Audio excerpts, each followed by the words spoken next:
رسول اللہ صلی اللہ علیہ وآلہ وسلم نے فرمایا کہ علامات قیامت میں سے یہ ہے کہ علم دین کم ہو جائے گا، جہل ظاہر ہو جائے گا، زنا بکثرت ہوگا، عورتیں بڑھ جائیں گی اور مرد کم ہو جائیں گے، حتیٰ کہ 50 عورتوں کا نگران صرف ایک مرد رہ جائے گا۔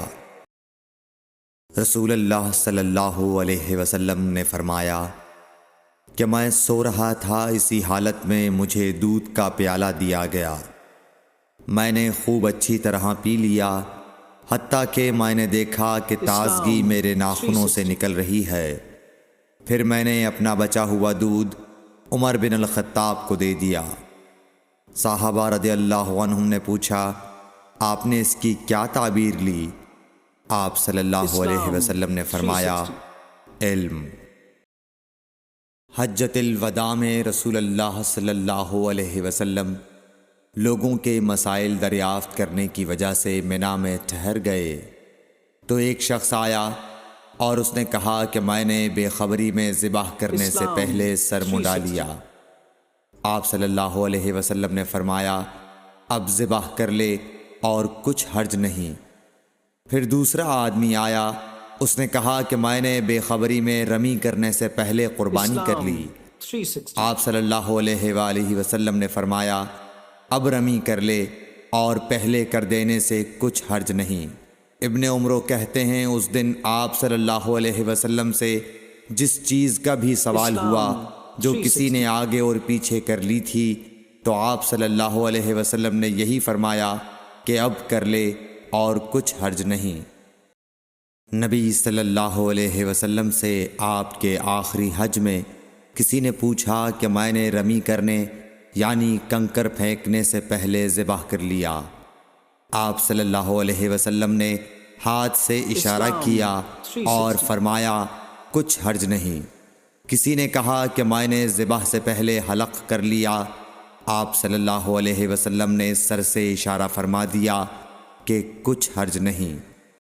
آپ صلی اللہ علیہ وسلم نے فرمایا کہ ایک وقت ایسا آئے گا کہ جب علم اٹھا لیا جائے گا، جہالت اور فتنے پھیل جائیں گے اور حرج بڑھ جائے گا۔ آپ سے پوچھا گیا کہ یا رسول اللہ، حرج سے کیا مراد ہے؟ آپ صلی اللہ علیہ وسلم نے اپنے ہاتھ کو حرکت دے کر فرمایا، اس طرح گویا آپ صلی اللہ علیہ وسلم نے اس سے قتل مراد لیا۔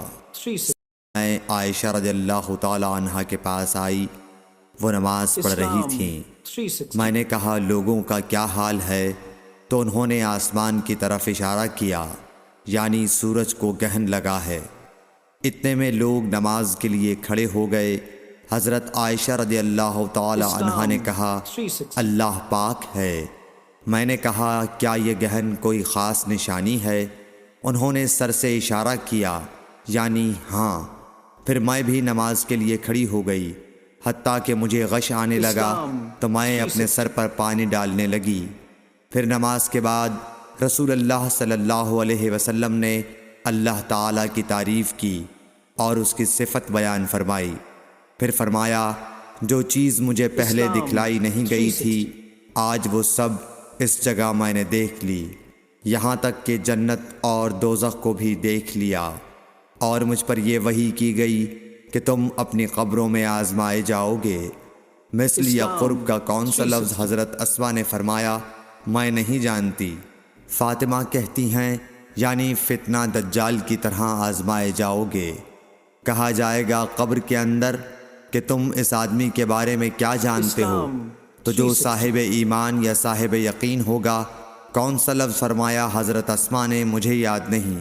وہ کہے گا، وہ محمد اللہ کے رسول صلی اللہ علیہ وسلم ہیں، جو ہمارے پاس اللہ کی ہدایت اور دلیلیں لے کر آئے تو ہم نے ان کو قبول کر لیا اور ان کی پیروی کی۔ وہ محمد صلی اللہ علیہ وسلم ہیں۔ 3 بار اسی طرح کہے گا، پھر اس سے کہہ دیا جائے گا کہ آرام سے سو جا، بے شک ہم نے جان لیا کہ تو محمد صلی اللہ علیہ وسلم پر یقین رکھتا تھا۔ اور بہرحال منافق یا شکی آدمی، میں نہیں جانتی کہ ان میں سے کون سا لفظ حضرت اسما نے اسلام استعمال کیا 360۔ تو وہ منافق یا شکی آدمی کہے گا کہ جو لوگوں کو میں نے کہتے سنا میں نے بھی وہی کہہ دیا، باقی میں کچھ نہیں جانتا۔ قبیلہ عبد القیس کا وفد رسول اللہ صلی اللہ علیہ وسلم کی خدمت میں آیا۔ آپ صلی اللہ علیہ وسلم نے دریافت کیا کہ کون سا وفد آیا ہے یا یہ کون لوگ ہیں؟ انہوں نے کہا ربیہ خاندان کے لوگ ہیں۔ 360۔ آپ صلی اللہ علیہ وسلم نے فرمایا کہ مبارک ہو قوم کو آنا یا مبارک ہو اس وفد کو جو کبھی نہ رسوا ہو نہ شرمندہ ہو۔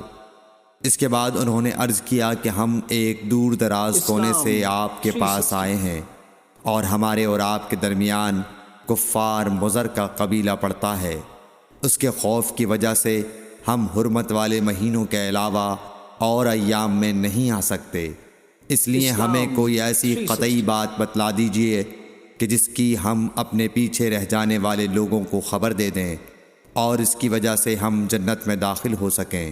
تو آپ صلی اللہ علیہ وسلم نے انہیں 4 باتوں کا حکم دیا اور 4 سے روک دیا۔ اول انہیں حکم دیا کہ ایک اللہ پر ایمان لائیں، پھر فرمایا کہ کیا تم جانتے ہو کہ ایک اللہ پر ایمان لانے کا کیا مطلب ہے؟ انہوں نے عرض کیا اللہ اور اس کا رسول زیادہ جانتے ہیں۔ آپ صلی اللہ علیہ وسلم نے فرمایا ایک اللہ پر ایمان لانے کا مطلب یہ ہے کہ اس بات کا اقرار کرنا کہ اللہ کے سوا کوئی معبود نہیں، اور یہ کہ محمد صلی اللہ علیہ وسلم اللہ کے سچے رسول ہیں، اور نماز قائم کرنا، زکوٰۃ ادا کرنا اور ماہ رمضان کے روزے رکھنا، اور یہ کہ تم مال غنیمت سے 5واں حصہ ادا کرو، اور 4 چیزوں سے منع فرمایا، دبا، حنتم، مزفت کے استعمال سے، اور چوتھی چیز کے بارے میں شعبہ کہتے ہیں کہ ابو حمزہ بسا اوقات نقیر کہتے تھے اور بسا اوقات مقیر۔ اس کے بعد رسول اللہ صلی اللہ علیہ وسلم نے فرمایا کہ ان باتوں کو یاد رکھو اور اپنے پیچھے رہ جانے والوں کو بھی ان کی خبر کر دو۔ عقبہ نے ابو احاب بن عزیز کی لڑکی سے نکاح کیا تو ان کے پاس ایک عورت آئی اور کہنے لگی کہ میں نے عقبہ کو اور جس سے اس کا نکاح ہوا ہے اس کو دودھ پلایا ہے۔ یہ سن کر عقبہ نے کہا مجھے نہیں معلوم کہ تو نے مجھے دودھ پلایا ہے، نہ تو نے کبھی مجھے بتایا ہے۔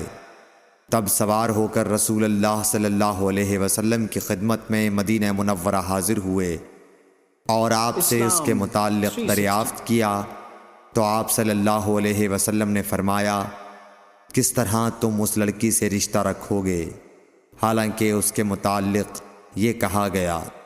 تب عقبہ بن حارث نے اس لڑکی کو چھوڑ دیا اور اس نے دوسرا خاوند کر لیا۔ حضرت عمر سے روایت ہے کہ میں اور میرا ایک انصاری پڑوسی دونوں اطراف مدینہ کے ایک گاؤں بنی امیہ بن زید میں رہتے تھے جو مدینے کے پورب کی طرف بلند گاؤں میں سے ہے۔ ہم دونوں باری باری حضرت صلی اللہ علیہ وسلم کی خدمت شریف میں حاضر ہوا کرتے تھے۔ ایک دن وہ آتا، ایک دن میں آتا۔ جس دن میں آتا اس دن کی وحی کی اور رسول اللہ صلی اللہ علیہ وسلم کی فرمودہ دیگر باتوں کی اس کو خبر دے دیتا تھا، اور جب وہ آتا تو وہ بھی اسی طرح کرتا۔ تو ایک دن وہ میرا انصاری ساتھی اپنی باری کے روز حاضر خدمت ہوا۔ جب واپس آیا تو اس نے میرا دروازہ بہت زور سے کھٹکھٹایا اور میرے بارے میں پوچھا کیا عمر یہاں ہیں؟ میں گھبرا کر اس کے پاس آیا۔ وہ کہنے لگا کہ ایک بڑا معاملہ پیش آ گیا ہے، یعنی رسول اللہ صلی اللہ علیہ وسلم نے اپنی بیویوں کو طلاق دے دی ہے۔ پھر میں اپنی بیٹی حفصہ کے پاس گیا، وہ رو رہی تھی۔ میں نے پوچھا کیا تمہیں رسول اللہ صلی اللہ علیہ وسلم نے طلاق دے دی ہے؟ وہ کہنے لگی میں نہیں جانتی۔ پھر میں نبی کی خدمت میں حاضر ہوا۔ میں نے کھڑے کھڑے کہا کہ آپ نے اپنی بیویوں کو طلاق دے دی ہے؟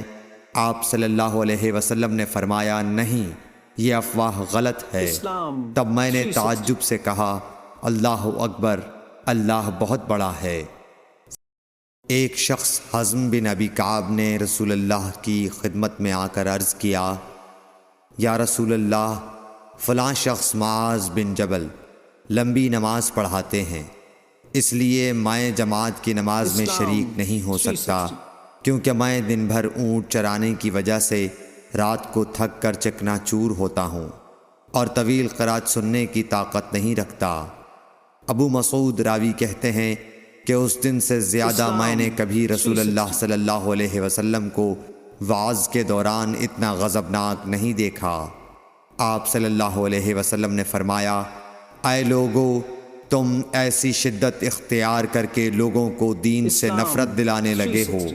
سن لو، جو شخص لوگوں کو نماز پڑھائے تو وہ ہلکی پڑھائے، کیونکہ ان میں بیمار، کمزور اور حاجت والے سبھی قسم کے لوگ ہوتے ہیں۔